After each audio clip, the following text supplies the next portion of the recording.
Hello and welcome to the Recognized Authority podcast. I'm your host, Alistair McDermott, and we're broadcasting and recording live on YouTube and LinkedIn. This is the first live broadcast episode.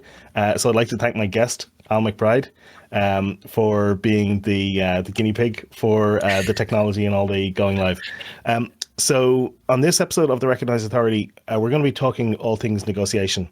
And Al has written a book, or is in the process of writing a book called The Psychological Edge of Negotiation for Business Owners. So Al, welcome back to the podcast. This is actually the third time you're on the podcast, but the first time that you were a guest. Great to be here. Good to talk to you as always. Cool. Okay, so let's talk about negotiation and the psychological edge. I love the title. Can you talk to me, like, what does that mean to you, the psychological edge, and why is that key in negotiation? Oh, well, it means a few things. First of all, it came from when I was prototyping the idea, and I mentioned to a few, they were lawyer and corporate finance friends of mine who had kind of an interest in some of my trainings and coaching stuff, and, oh yeah, we must get you in and this kind of thing. And when they said, "Oh, what are you working on now, Al?" And I said, "I don't know what to call it. I suppose it's the psychological edge of negotiation." And they just, right, when, get it in the calendar. How much is it? Don't care. That's what we need, you know? So there was an instant appeal there. It was the best market testing of a prototype idea. And they did love it, which was excellent, because it is that idea that even whether people have no negotiation experience or in and around their 10,000 hours, they're doing it nearly every day, there's benefit there, because often the skills you create, if you know a huge amount about negotiation, you tend to be very good at it pretty naturally. Maybe you've done courses, maybe I've read books, but in my research, actually, it surprises me how few books on negotiation people who negotiate every day have actually tends to have read, which was quite fascinating. But anyway, if they're close to their 10,000 hours, they tend to have a few strategies that work most of the time, and they work very well. That's why it's a big part of their earning, their success, their weekly work. However, what I also find is, this is what I call the this is what I call the naturals. By obvious reasons, they're quite natural at negotiation. That they have these strategies that work regularly until they don't. So some people it's 1 in 5, some people it's 1 in 10 deals where they'll have 1 or 2 different strategies they'll employ, and it'll generally be very successful for them until it isn't. And then they don't know what went wrong or how to fix it. Right, yeah. And what we've found from working with them is that a lot of it's actually in this more psychological side. When we say psychological, we're talking about the cognitive side, obviously people's thinking, but we're mostly talking about a lot of the emotions underneath what's going on. And then linked to that is also being able to, hopefully positively and in a very values-based way, actually influence people's behavior in a positive way. But that's the point. Even with people with lots of negotiation experience, there's a lot of significant gaps. And when I helped those early clients, those prototypes, and actually closing those gaps and being able to be more reflective to see what they were doing and then what their other options were, different ways of being. So an awful lot of these people are used to going straight to domineering or dominating, highly aggressive. They found that when they could mix in, not constantly, but just into the mix, being accommodating on things that were easy to accommodate the other side on, suddenly they were building more goodwill. And this is people in litigation. This is people where they're highly hostile to each other. The parties are there's a lot of hostility going on there, right? Mm-hmm. And yet, as they said to me, actually, yes, but you need to make a deal. You need to make a deal that's palatable to both sides. Otherwise, you're going to court, which a lot of people know will cost them a lot more risk, and it could cost an absolute fortune. So it's a very interesting environment for them actually doing those deals, actually coming to an agreement that's palatable for both sides. So that's one side, as I said, that I work with, which is the naturals. The other side of the nice but nervous. So this is often the people that I really do enjoy helping, because they're often the small business owner who the contract or this deal, this agreement that they're trying to reach with a client makes a major difference to their quarter or even their year. So it's the difference between, oh, are we on the breadline and might have to let somebody go, versus are we going on a big holiday, or are we getting a new car type of stuff, right? So there's a lot riding on the line there. And for those of you out there who know just exactly what it's like to be a business owner, where you have that skin in the game, that can be used against you, particularly by, if you're selling into larger companies, corporates, where the other side don't really have skin in the game. They get a nice bonus, they get a nice business review, but often it's a game to them. You're often up against the naturals. That's why they're in that job, right? So I was helping people in one of the largest suppliers to the largest supermarket chain, one of the largest supermarket chains in Britain. And this was the point. Even though they're a multi-million-dollar business, multi-million-pound business, there's always a bigger fish. Right? Yeah. And so they're always in that lower position. Now, they mightn't feel like it, and this is some of the traits of the natural, is no matter how big a fish the other side is, one of the traits of the natural is they always know the value they're bringing to the table. And so some of those traits of the natural I bring to the nice but nervous negotiator.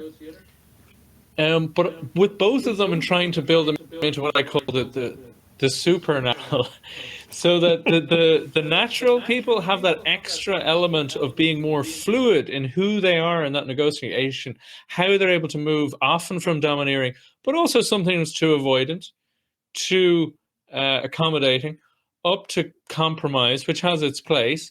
But the most important one is going to collaboration. And collaboration, it's one of these buzzwords. Oh, we all want to collaborate, and sometimes it happens, sometimes it doesn't. Most of the time, it doesn't happen at all. Because when you think about it, most people who are going to collaborate are actually just saying, I want to very gently and nicely convince you that what I'm saying is right, and that you say, oh, you're right, let's do it your way. That's what most people think is collaboration. Essentially, let's be blunt. It's not. That's cynical, Al. Well, this is reality, and so they go, oh, yeah, collaboration, great, yeah. This, I want you to basically do the thing that I want to do. That's influencing. That's what most people think negotiation is. In actual, or it's compromise, which means we're both going back on what we want. We're both giving up something we want, and to make a deal that's barely tolerable. Now, think about it. They say, marriage is a compromise.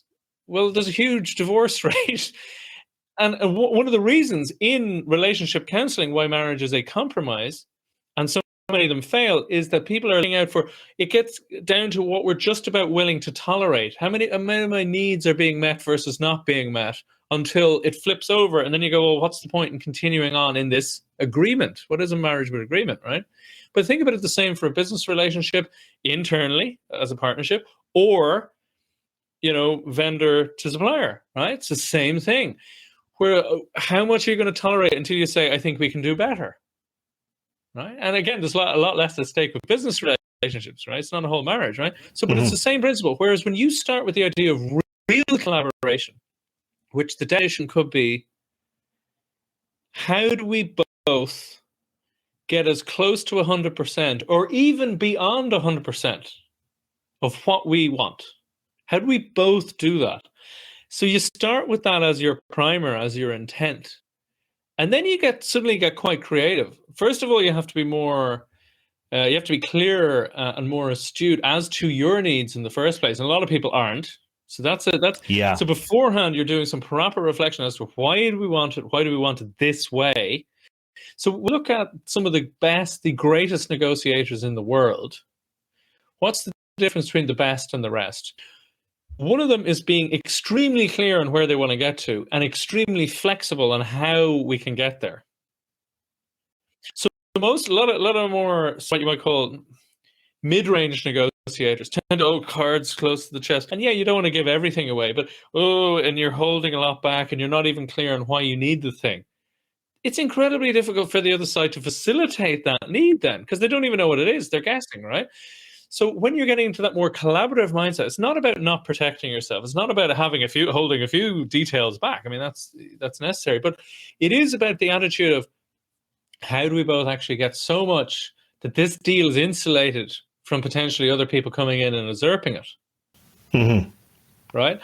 So let me pause you there for a minute. Sure. I just want to summarize some of what you've been talking about so far. Okay, so you're dividing the you're kind of categorizing people who do negotiation into two buckets of people who are naturals, who are naturally good at doing it, and typically in negotiation, like in everything else, people who are naturally good at something, they usually do it instinctively, and so they haven't broken it down into a framework. So they don't, when Exactly. it fails for them, they don't really understand why it's failing. And I've seen that in other fields as well. And then you've got the other group of people who you talk to and you help is people who are nice but nervous, and they just find negotiation difficult, right? Yeah, and it's that if you and you can depending on the situation, you can sometimes be in both. You know, when you're in your element. So one of the examples I give in the book is the natural negotiator is in doing 6 and 7 figure deals regularly, and they're in their element. And think about it: if they're rolling with it, if they feel it's a game, if they like the tussle, shall we say, right? But they see it as a game to be played. That allows a certain objectivity. You're fully in the game, fully present, but you're also seeing it as a game, right? That allows that slight objective, a slight space for you to think and adapt and whatnot. Whereas it's nearly the difference between the challenge mindset and the fight or flight mindset. Right? So the fight or flight mindset is, you're fighting for your life. Right. So what happens in the fight or flight, that level of stress is the blood drain, the oxygen blood drains away from the prefrontal cortex, which is your thinking brain, where you're planning and you're able to recall things as need be. Right. Now, this doesn't have to be, 10 out of 10 like a tiger or a big snake or something. Right. It can be social pressure. It can be all sorts of things. It just brings some of that oxygen rich blood away because it's getting ready to run or fight. But the challenge situation, the challenge stress response is fascinating. It's the difference between you being hunted, an animal hunting you, and you're fighting for your life, versus you hunting the animal. So you're fighting for your dinner, right? So that's the hunter mindset. That's when you're like sprinting, in a game, or you're running or something. You're able to actually see things and work things out. But before you, in rugby, you say where you see the red mist, where you suddenly lose the plot, you lose your discipline, you lose your control. But that's what's going on. Is the natural is in the challenge mindset, seeing it as a game, as a hunter, as this is fun, essentially a challenge. It's not easy, but it's fun. Whereas the other side feels all of the stress, there's kind of like a level of abstraction there, and they're able to kind of step back. Exactly. And see it for what it is. I liked when you talked about, being able to understand your own needs, and then be very accommodating around all the other things. I think that even just thinking about that, like, what do I really need to get here? Because I think that some people approach it as a win-lose situation. One of us is going to win and one of us is going to lose. And, absolutely. And again, that's the definition of not being collaborative, right? Where you're not going, well, because a lot of people are sort of, let's be honest, a lot of proper negotiators who do it as a large part of their work, who are doing it a week on, week out basis. A lot of them do fall into that trap. Not all of the time by any of it. A lot of them do fall into that trap of, well, as long as I get what I want, it's nice if you do, but I don't really care. Right? But you're not building any actual relationships. You're not also usually not adding anything to the deal. They're essentially like, when you have a lot of these large corporations, their whole job is to squeeze margin out of their suppliers until their suppliers literally go, it's not actually worth us to do this deal anymore. Yeah. That's not building goodwill. That's not building extra value at all. That's not adding possibility. That's not adding that extra thing other than a transaction. They're falling back into this, it's purely a transaction of what both of us can just about tolerate. That's not adding any value. That's not uncovering hidden potential, right? And it's also not insulating it for the long term. Whereas when you're able to build, first of all, that rapport and trust and whatnot, people can open up that bit more about what their needs really are. And then the other side can be really quite creative about how to meet those needs, which is absolutely key toward adding that value, which also in the long term, first of all, makes deals more easier to implement. This is one of the other things, is this, a lot of, particularly modern society, a lot of, the art of the deal and all this horrible stuff, right? Yes, you need to make a deal. Yes, you need to close. Closing is important. Of course it is. But you have to be, another thing to be wary of, and again, with big corporate stuff versus small businesses, is when you make that deal, often the deal maker doesn't have anything to do with the implementation.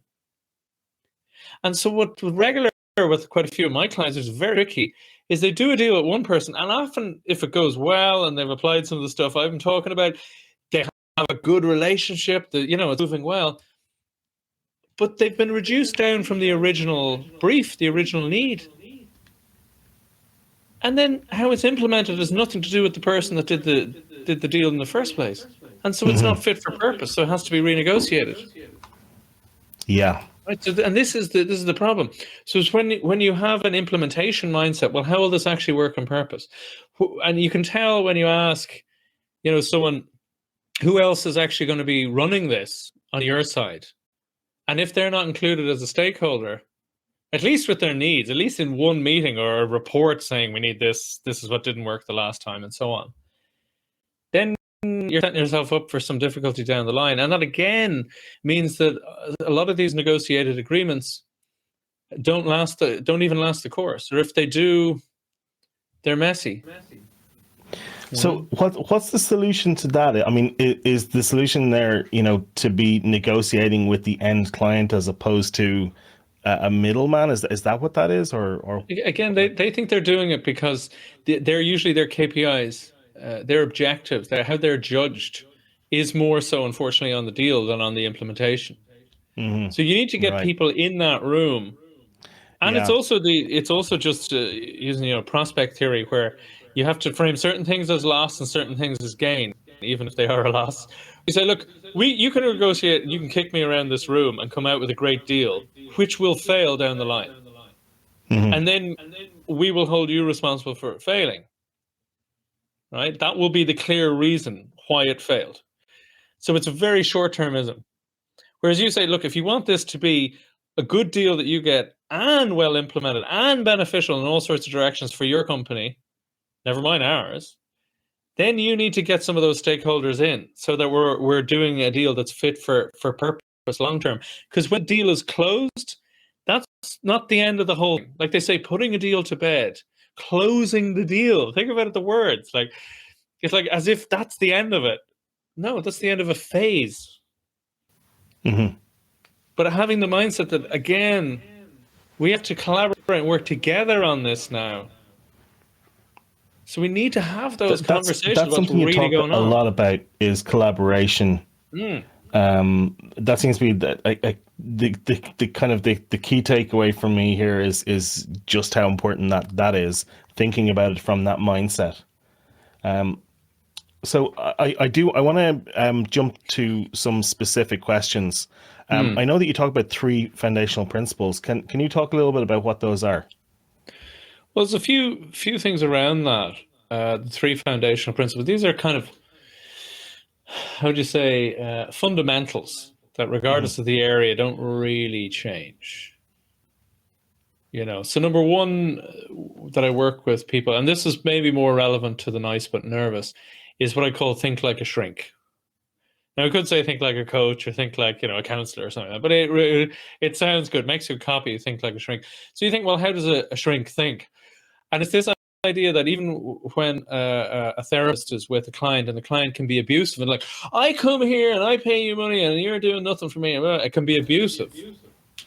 The therapist is fully present, but not emotionally reactive. Not that they can't be emotional, but they're not emotionally reactive to the client. So it's a key principle in negotiation or any kind of conflict resolution. This is the same principles for difficult conversations within an organization, right? Even in a family. Now, we're not going to go into that sort of politics, but it's the similar principles that you need to be fully present, because if you're not, then you're not even listening to me, and that just angers people. So you're fully present, but emotionally non-reactive, which means you're in control. Now, that doesn't make you aggressive, but it doesn't make you on the defensive either.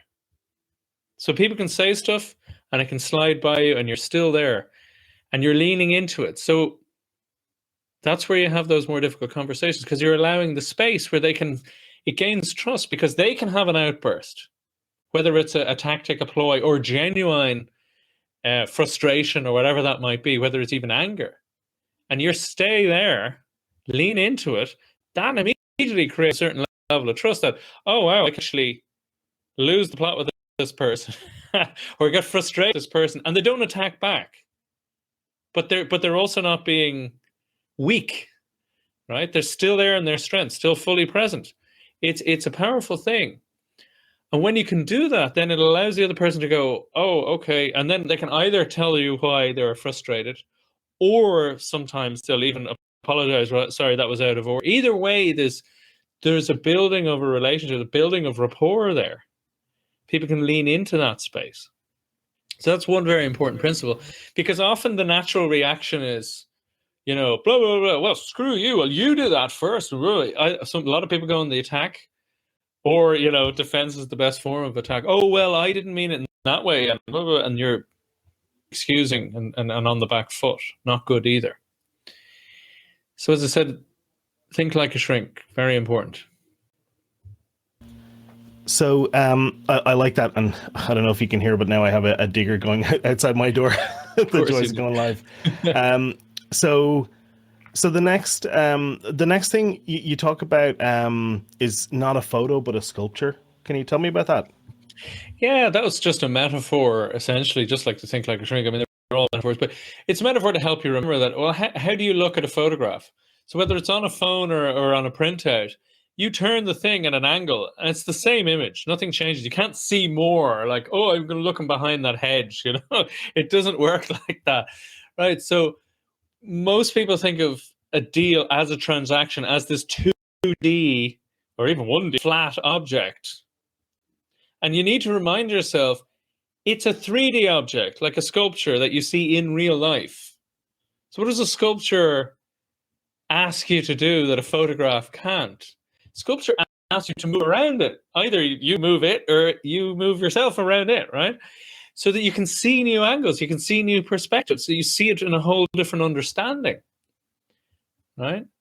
And that's how you're meant to think of your deals, that it's not a 2D simple A to B transaction. That's walking into a store saying, I want to buy that, they hand it to you and you pay them. That's just pure simple transaction.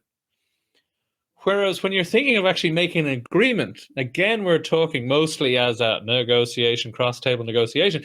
Same principle when all sorts of forms of communication is that, now don't get me wrong, sometimes you want just a transaction. You can't go into the Apple store to buy an Apple phone and negotiate with the guy. It's just like, no, the cost is the cost. Like, there's nothing we can do, right? They're there to do a transaction. That's fine. And that's also relevant for compromise. If you go to a what would you call it, an antiques fair, and something costs, €20, and you say, would you take 10? And you meet at 15. That's fine, because you don't need to go into the interests and where people are coming from, because it doesn't matter. It's only a few euro. There's no great benefit. But if there's a relationship being formed, if there's something larger at stake, that's where you want to go from compromise up to collaboration. But again, it's that idea of think of it in terms of 3D, because when you think of it in terms of a sculpture, what else is possible here? What else am I not seeing by the way I'm currently looking at this? And when you even just start asking, other details there behind the scenes. There's always something else. And I think that's where you're talking about being accommodating, that there's so many other things that you can accommodate on if you look behind the scenes, and having clarity around your own needs. Absolutely. There may only be a couple of things that you really absolutely have to get, and then there's loads of options around. That's what I like about negotiations. There's usually lots of things that you can negotiate on. There's lots of other things in there that you don't even realize. But it's exactly that you're alluding to, which is always remember, there's a possibility that the other side can give you something even better than what you're asking for.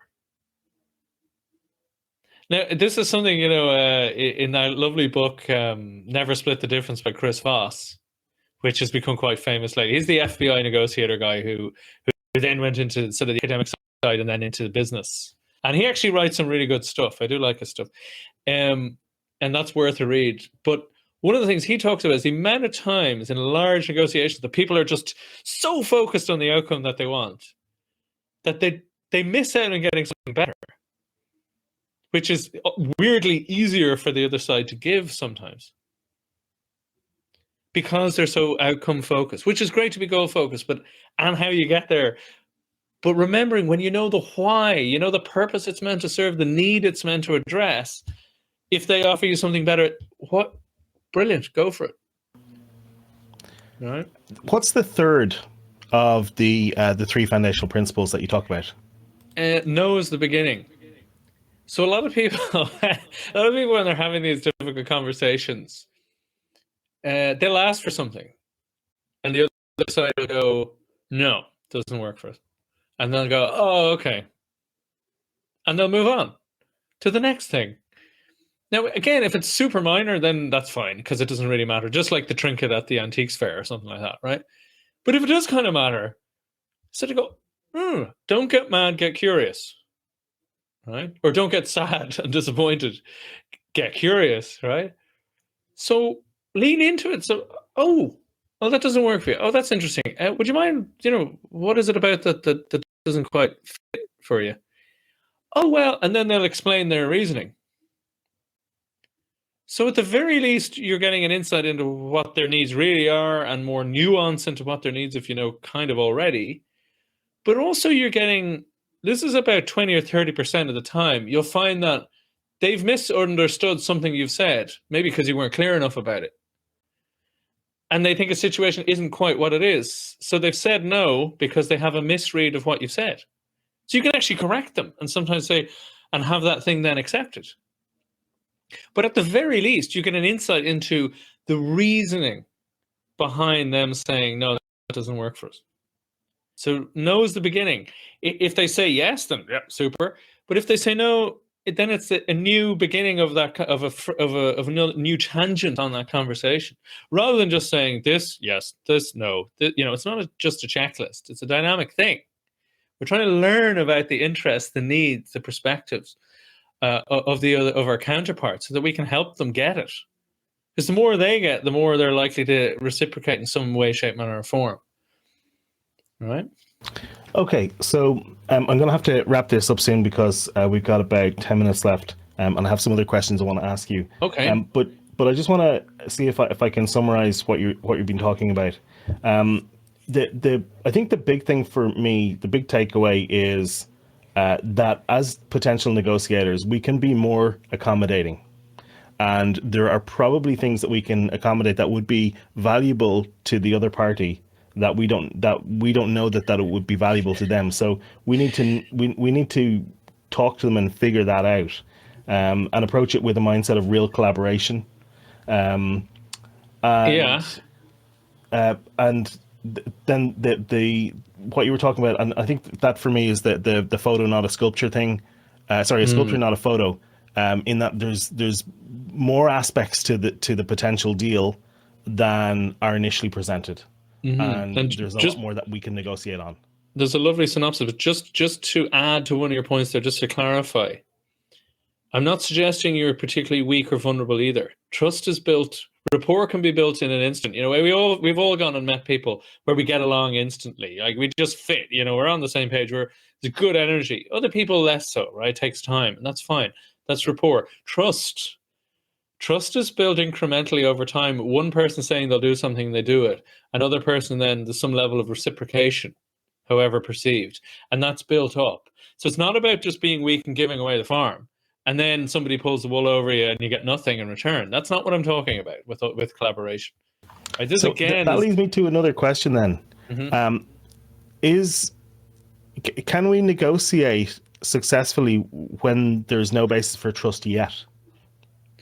Absolutely, because once you're starting to get into interests and you're starting to actually find ways to feed the interests, the needs, if you like, of the other side, of your counterpart, then that's starting to build trust because you're feeling productive. You're feeling like you're building momentum.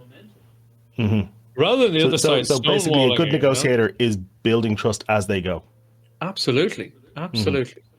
Because they which goes say, back to the accommodating thing. this is the irony of seeing it like a game, but not actually playing games. There's a difference. One is the gameful mindset, and the other, like, you know, Djokovic or whoever, or you know, Lionel Messi is playing a game, but they're not playing games. They're very serious about what they do, right? So they're fully focused, they're fully involved. Their whole life is aimed at performing well in this scenario. But they're also aware that, as you see Messi smile sometimes, it's still only a game, right? It's not life or death here, okay? But it's that level of focus, that absolute, fully present. So many things built up to this thing. They're fully prepared. And when they're in it, they're fully ready to be dynamic, right? Because they know what they're Yeah, about. They know what they need. they've pre-planned a lot of their moves. They've set up the muscle memory, Yeah. and they're able to make intelligent decisions when their heartbeat is 140. And Exactly. and I think that's similar to what you're talking about. You know, getting, for me, thinking of it as taking a step back, a layer of abstraction, back from the current situation, and being able to kind of look at the whole thing, and then having this idea of it as 3D, because there's a lot more there behind the scenes that potentially we could be accommodating on. True. I like that. True. So, And just to raise that point there, this is also bringing into that next level. When you know where you're coming from, exactly what you need, you know your margins on things, like if you're selling different products or whatever, services, you know, like, oh, that seems to be a good margin, but it actually has a lot of maintenance costs. So you know exactly where you can be super flexible and where there's very little room for that. That gives you power. So when the other side is asking for certain things, you can say, no, we can't do that. However, we can do something on that. So, you know, it allows that flexibility and agility. But just to continue the sporting analogy, you know, the greats are super prepared, but they're also able to read the field in whatever area it is, whether it's business, whether it's, you know, stocks, whether it's tech, whether it's sport. The greats in each domain are able to anticipate where things are going to go. And yeah, like, think about it. If you're very prepared and with more experience, then you're able to actually have a lower cognitive load, i.e., there's less on your mind. So you're able to see the nuances because you're better prepared. You're able to see the nuances because you're able to reflect more fully on previous wins and losses, gains and issues that were in the past. So I just checked the chat. So we've had some comments in on both YouTube and LinkedIn. So hello, Celeste, Joe. Hi, Celeste. Joe, Mr. Jacoby. So good to see you. yeah. So the name of the book, it's not out yet, but it's going to be called The Psychological Edge of Negotiation for Business Owners. When are you going to be publishing that, Al? Going to be publishing that probably at the start of March. Round about St. Patrick's Day, actually. We're just before St. Patrick's Day. Seems to be the current deadline. Yeah. So I'll put in the chat or in the comments under this. I'll put in links to Al's socials, and please do. Yeah. Follow Al on the socials, and we'll make sure that it gets particularly LinkedIn. I'm often on LinkedIn quite a bit, so always feel free to reach out to me there. Do say hello. And if you're interested in a copy of the book, yeah, definitely. More than happy to send it on. So the other thing is, somebody mentioned, Celeste mentioned that the sound is echoing. So I don't know. I'm going to give this a listen back afterwards. This is the first time actually broadcasting an interview live. So I got to see if there's problems there, that if there's anything we can do about that. And thank you for putting up with that since you're still listening. Okay, Al, I want to wrap this up. I have some questions that I always ask. You know, I ask these questions. What is the number one tip that you would give to somebody who wants to build their authority? Who wants to build their authority? That's an interesting question. I think you know why you're building it. That's the big one. As I was saying, it's the first thing. And it's so fundamental because people so often overlook it. Of course I know why. And you go, well, why do you want this thing? And then they go, oh, well, I don't know. Like, is it just ego reasons? You know, is it to show someone, look, I am great? Or is it actually for more profound reasons? Is it, you know, it's this idea of it needs to be an intrinsic motivator, i.e., you need to be internally motivated, which is what basically the word is inspired. Like, again, so much research on performance, and Joe Jacoby there knows far more about this than I do, but so much high performance comes from intrinsic rather than extrinsic motivation. So again, if you want to be an authority, that's a bit of a slog. You're going to have to work at that. Now, everybody knows that. Nobody's delusional enough to think they're going to be an authority tomorrow. But if you can get the real reason, the real purpose, that fire in the belly as to why you want to be an authority, to serve, to get, you know, your approach, your perspective, your methodology, your way to help not 2 people, but maybe 2,000 people or 200,000 people, whatever your goal is, that's fine as a destination. But the fuel to get there, and that's what makes all that content, you know, creating that content, whether it's videos, whether it's podcasts, whether it's blog articles, all the ways that Alistair talks about building that authority, the will to do that, in that process, getting that right process, is by knowing your why, is having a really clear grasp of it. And by the way, that why isn't an intellectual exercise. Yes, you want to think about it, but it's the emotional resonance, literally in your gut. That's what fire in the belly. That's what is inspiring, because when you're inspired, it's easier to inspire others. That's how you win over people. By your interest, by your focus, by your determination, by your, this is a great thing to do. This is a great perspective to take. That's how you become an authority. I love it. And I do. I think it's really important for pretty much any goal is to understand the purpose behind it, the reasoning behind it. Oh, why that is will everything? help you to achieve your goal, no matter what that goal is, personal, business, no matter what you're doing. Okay, I need to wrap this up. I want to ask you briefly, is there a business mistake or failure that you can tell us about that you've experienced? Only one. You know, I've made a lot. I think it was going into projects that didn't really suit me. So again, probably related to that why question. That's what comes to mind. It's going into business projects and spending too long in them, trying to dig them out. And there was something to be said for that perseverance. You know, full credit to me for that. But it's one of those things where you should have probably stopped earlier, knowing when to quit. Faster. Fail faster, absolutely. But again, it's when you're clear on the reasons for doing it, and then asking yourself, look, what else with my time and energies could serve me better? I think that's probably one of the key things I'd say to you on that. Yeah. Okay. Is there a business book or resource that you would recommend, or that's been important for you?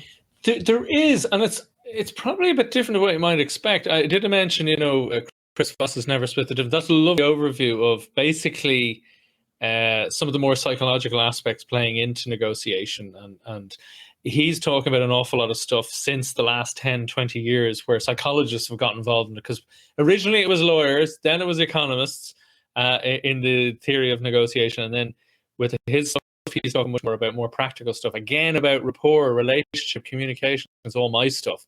So when I read his stuff, I was thinking, yeah, I like it. I mean, I have different angles on certain things, but I do like it. So that's one book. The real book that I always recommend, because this is the one that blew me away most, is a book called Redirect, The Surprising New Science of Psychological Change. And that's by Timothy Wilson. And Redirect is literally that any therapy that works, whatever school of therapy or whatever it is, or people just fixing themselves, it's due to people being aware of and then changing their internal story. So it's basically narrative psychology. And this plays into every area of your life, every area of your interactions with yourself, with others, with your family, and then also in business. Because it's absolutely key, the stories people are telling themselves. And when you can tap into that story, you can help redirect that story to something maybe more positive, more productive, more constructive. Because as I said, it's only when people change their story that they stay changed. Otherwise, people revert back, which is no good, because then the that makes story sense. hasn't changed. That makes sense. Right? So Al, hugely what valuable. about fiction? I know you read a lot of non-fiction business books. Do you read much fiction? I read the occasional fiction. I always feel I'm too indulgent of myself. I should be reading something to do with business or negotiation or psychology or neurology or something. Yeah. So I do read a bit of fiction. Again, it's fiction where you get to have a walk around in someone else's perspective, which I find most valuable. Because then you're literally learning a life of insight from someone else's perspective. And again, that's hugely valuable, because that's what being able to communicate with someone else is all about. Is this idea that you have to truly, not just intellectually realize someone is different to you, it's truly emotionally realizing that they have fundamentally different experiences and perspectives than you do, and being able to work with that, engage with that, and build with that. I love it. That's very deep, Al, very deep. But we have to wrap. Thank you so much for coming on. I want to get you to share where people can find you in a moment. I just want to say thanks to everybody who is watching on LinkedIn and on YouTube. And you're saying the echo is not a massive problem, but yeah, you still can hear it. So we will try and sort that out, and we'll definitely sort it out for the next time. There will be a recording of this available. It will go up on the Recognized Authority podcast as an audio-only episode, if the audio is good enough. And it will be available on the Recognized Authority YouTube channel, and hopefully on LinkedIn as well. I think it'll save it there. Super. So no, that's great. Thanks so much. Either of us will be posting to it. So, absolutely. Al, where can people find you if they want to learn more, if they want to check out and get reminders about the book when it comes out? Yeah, well, to keep it simple, just go to almcbride.com, ALMCBRIDE.com, and you can see what I'm at there. There's a few resources there if you're interested in. There's a short email course, just you get an email every day for a week or two. That people have found that valuable. But the other place where I hang out most probably is LinkedIn. So it's just LinkedIn/Alistair McBride, and that's ALISTAIR. Unlike our bit different to our host, just careful of that. McBride, MCBRIDE. So Alistair McBride, or you can find me through Alastair McDermott there as well, I'm sure. But cool. yeah, and I just put that on the bottom of the screen. You can see almcbride.com. Super duper. Thanks. So, Al, thank you so much for coming on. It's been great to chat. Thank you. It's been a pleasure. And cheers everyone for the comments. Has tuned in. Awesome stuff. Have a great day. And this is, if you listen to this on the Recognized Authority podcast, thank you for listening. And you can also view the video of this if you go and check out the YouTube channel. The links will be in the show notes and on LinkedIn. Thanks for listening, and see you next time.